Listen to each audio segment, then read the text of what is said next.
You are welcome. In our previous lesson, we looked at principles of government, under which we spoke about rule of law. In this lesson, we are still going to talk about principles of government, but let's consider separation of powers. Now, by the end of the lesson, you should be able to outline the importance of separation of powers and also talk about the meaning of separation of powers. Now, what is separation of powers? Separation of powers is a practice whereby the three organs of state are independent of each other in terms of personnel, in terms of function,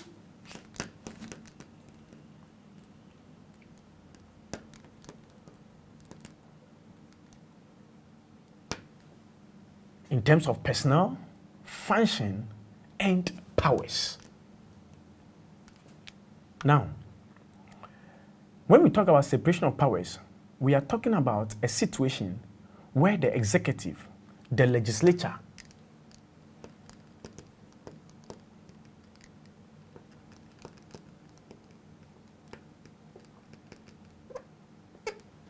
and the judiciary works independently.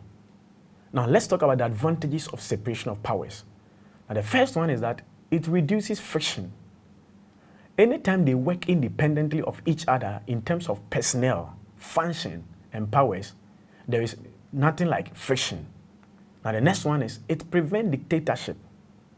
In this case, because each of them has a stipulated assignment, no one becomes a dictator. Now, the next one is it reduces the workload on each of the organs of government.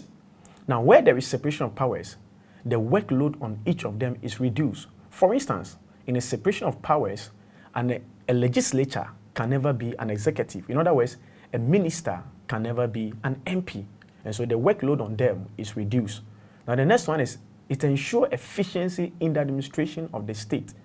Because each of the organs of state becomes very committed to what they do, there is efficiency in the system.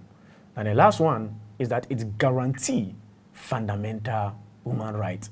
Now, the main essence of separation of powers is that rights will not be abused and that rights will be preserved by virtue of the organs of state working independently in terms of power, function, and personnel.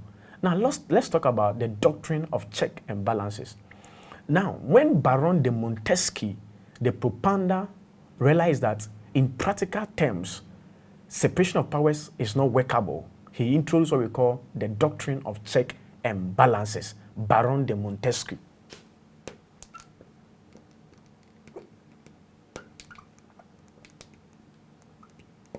Now, what is check and balances?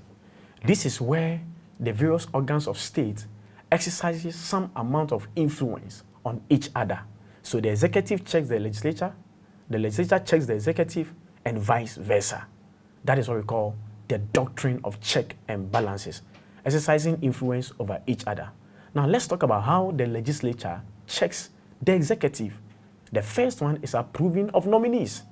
Now, anytime the executive appoints nominees like ministers, judges at the Supreme Court, they go through the vetting process, and that process is done by the legislature. So they check the nominees of the executive. Another one is that they control the raising and funds and spending of money by the executive. Now, anytime the executive wants to spend, he must take it, or they must take it through Parliament for Parliament to approve it. So this is the way spending is checked by the legislature. And then there's what we call question time, where the legislature can invite ministers to question them on the outcome of their work.